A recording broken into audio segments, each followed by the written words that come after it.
I've been trying to remember what they told us in driver's ed class. Brake or swerve? What do you do? It's a question that pops up every time this year. It does. It's a peak rutting season for deer, which means you're going to find a lot more crossing the roads. What can you do to stay safe? Amanda Abraham brings us some driving tips.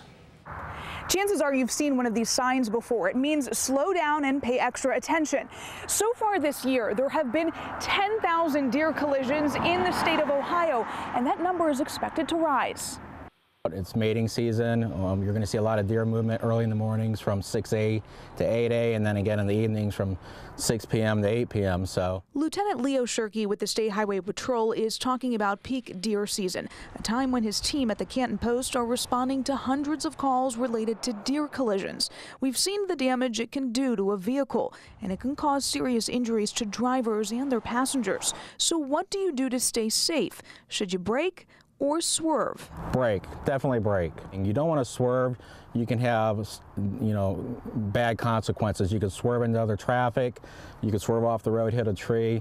There's less chance of getting injured by striking the deer versus swerving and hitting somebody else. Shirkey says they've already handled nearly 130 deer collisions this year in Stark County alone, and it's something he watches out for every time he heads into work. We know there's deer that hang out down here in this little ravine. They cross the road.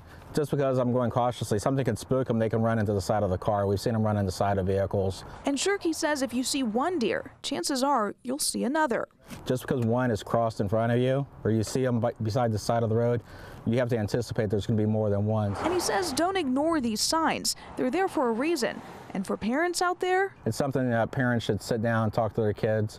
Encourage them, hey, watch your speed a little bit. Shirkey says it's all about drivers being aware of their surroundings at all times and taking every step to stay safe. You have to expect the unexpected this time of year. In Canton, Amanda Abraham, Channel 3 News.